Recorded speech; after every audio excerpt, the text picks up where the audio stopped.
ya apalagi pacaran. Terus aku jadi nggak punya berkat yang sampai sekarang aku sangat syukuri, yaitu anak. Aku punya Andrew, dan itu juga kalau nggak ada maraton aku juga mungkin nggak ketemu Andrew.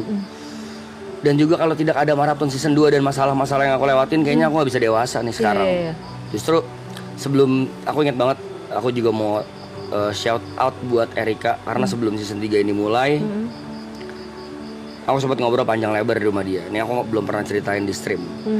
Di waktu itu pesan Erika ke aku cuman, season 3 adalah saat dan waktu kesempatan terakhir buat kamu untuk nunjukin who is Bravey. Kalau kamu mau nunjukin siapa kamu yang sebenarnya, tunjukin aja. Jadi aku remind ke season 2 waktu Arab ngomong kayak gini persis. Be as organic as you can. Jadi siapapun diri lu. Tapi ternyata yang aku lakuin di season 2 adalah overshare. Yang menurutku nggak baik. Banyak yang aku offside dalam bercandaan dalam apa. Nah ternyata di season 3 ini, ternyata orang-orang nerima lo bercandaan gue yang memang dasarnya tongkrongan gitu. Jadi banyak yang ternyata support juga. Dan ya udah, setelah aku banyak ngobrol sama Erika, jadi paham bahwa, dan aku juga menyebut season 3 ini buat aku pribadi, season terakhir ini adalah pembuktian bahwa ini gua. Jadi nanti end up atau outputnya orang-orang atau bakal suka atau enggak, ya udah, tapi ya this is who I am aja gitu. Dan puji Tuhan hari ke-100 banyak yang jadi tambah suka dan tambah sayang gitu. Wow, berarti sebenarnya memang udah nunjukin Bravey sebagaimana Bravey-nya nih. Oke. Nah, kita balik ke momen dimana ya waktu semua itu terjadi ya gitu, mulai dari masalah sama Erika gitu ya dan sebagainya. Itu kan sebenarnya momen dimana kamu juga lagi into juga sama member-member kan. Betul. Segimana besar peran member di situ, karena nggak mungkin nggak drop dong, parah, ya kan? Maksudnya gini loh, Bravey selalu muncul sebagai pelindung, terutama untuk Erika gitu ya. Selalu muncul kayak orang yang paling tegar dari semua ini gitu. Tapi aku tahu manusia nggak mungkin ya kan, pasti ada momen dimana kamu juga drop gitu kan. Dan di situ kan situasinya juga member ada di sekitar kamu gitu. Ada banget. Karena memang orang pertama yang aku cari waktu aku dapat masalah dan aku down banget Arab. Aku nelfon Arab, itu aku inget banget jam 4:30 pagi aku ke BSD. Itu di sana ada Jot, ada Grace, ada Arab, ada TP. Aku ceritain semuanya dan bahkan aku sempat nangis juga, ceritain bahwa gila ini berat banget buat gua kali ini tuh, beneran yang nggak pernah gua rasain, dari serangannya, hinaannya, hujatannya, fitnahnya, dan juga kayaknya gua nggak tahu nih harus ngapain. Terutama di karir. Karena pasti impact juga dong ke karir.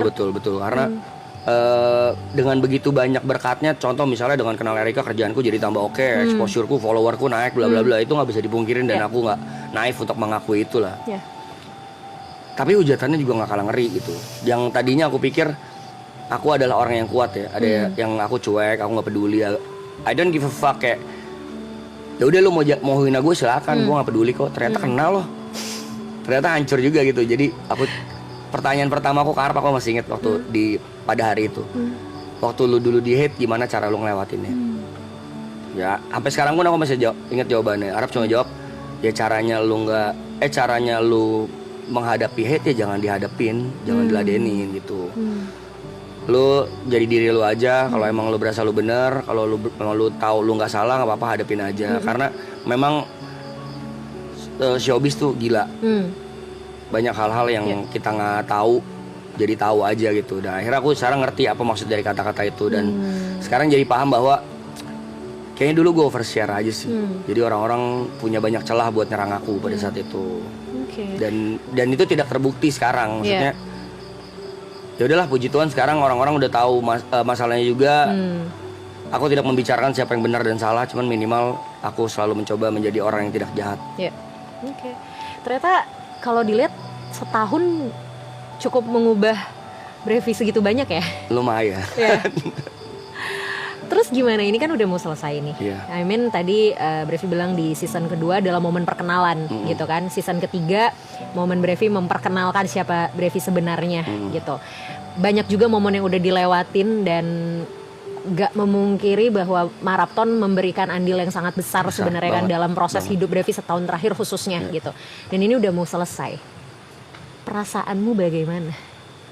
Sekarang mixed feeling sih. Mixed feelings. Karena di satu sisi ada senangnya. Tadi sama aku juga dengerin Gary, kurang lebih sama. Senangnya adalah aku bisa melakukan kegiatan-kegiatanku yang sebelumnya sebelum season ini dimulai kita lakuin. Contoh ketemu Andrew bisa lebih sering, ketemu Erika juga bisa lebih sering. Apalagi soal nongkrong. Terus juga aku juga puji Tuhan baru punya rumah baru. Jadi aku ada excitednya. Oke, aku sempat lihat deh di review sama Aloy. Iya itulah. Jadi lagi excitednya pindahan rumah. Jadi pengen pindah rumah. Tapi di satu sisi lain sedihnya nggak kalah hebat. Itu karena tadi menurutku waktu Day One ini dimulai aku ngomong juga ke member lain. Bahasanya gini, anjing 100 hari kita terjebak di sini, coy. Dan ini hari ke-100. Terus aku turns out bahwa ini udah hari 100 ya nyet, anjing. Berasa nggak berasa ya gitu. Berasanya capek. Itulah udah pasti lah. Capek fisik, mental pasti. Cuman nggak berasanya kita ntar nggak nongkrong lagi nih anjing kayak gitu. Nongkrong pasti mungkin, cuman nggak seintens dan sesering sekarang. Kayak tadi Gary juga bahas bangun tidur ada di orang, mau tidur ada di orang. Bangun tidur ada live chat, kita bisa ngobrol. Mau tidur juga good night dulu ke mereka, ke viewer. Sekarang nanti setelah selesai aku ngapain ya anjing? Of course kerja, cuman kayaknya ada sedih. Parahnya adalah ada galaunya. Dan yang membedakan tadi Tepe juga bahas waktu kita ngobrol pagi-pagi, siang-siang. Season 2 tuh kita nangis kenapa ya? Kan kita tahu kalau season 3 nanti pasti ada. Lagi, ya. Season 3 nanti nangisnya gimana nih kita Mas Ewan? Karena kita tahu juga kalau nggak ada lagi. Betul. Sedihnya pasti banget sih. Dan itu justru malah yang bikin mixed feelingnya campur aduk, ada emosinya juga, ada sebelnya tuh, aduh banyak kegiatan-kegiatan yang belum sempat kita lakuin di sini. Contoh milestone, janji-janji kita ke orang-orang, ada mau datengin siapa, mau ngundang siapa, itu belum terlaksana dan kayaknya kita berasa guilty aja. Itu kan janji kita ke viewers kan. Ya mau minta maaf juga sama viewers. Intinya sih mixed feeling sekarang, tapi lebih banyak sedihnya justru. Oke.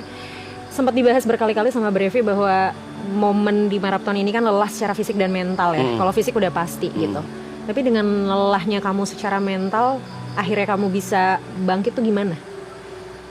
Kalau lelah secara mental bukan lelah yang kayak kena hate, enggak sama sekali enggak. Karena di season ini bisa aku bilang kecil lah. Kalau kena ada marah waktu itu yang gara-gara mungkin aku ke-trigger karena aku lagi capek, tiba-tiba masih ada yang bercandain atau mungkin maksudnya bercanda, tapi aku nanggepinnya serius kayak buset, si Brevi ini duduknya di tengah mulu ya, kayak intinya kayak mau stealing spotlight gitu loh. Akhirnya aku marah, kepancing di situ. Tapi terlepas dari itu nggak ada. Cuman kalau mental lebih ke ingat Brev, jangan diulangin lagi yang waktu itu, nahannya lebih banyak di sini, bercandaan-bercandaan yang nggak perlu, ngobrol-ngobrol yang nggak perlu ditahan. Tapi justru di balik itu jadi ternyata enak ya, nggak nge-share hal-hal too much tuh. Oh kayak gini, impact-nya tuh kayak gini gitu. Karena aku sekarang baru sadar ternyata apa yang aku omongin impactnya bukan ke aku doang, tapi ke orang-orang yang aku sayang gitu. Lebih bisa banyak nahannya aja gitu.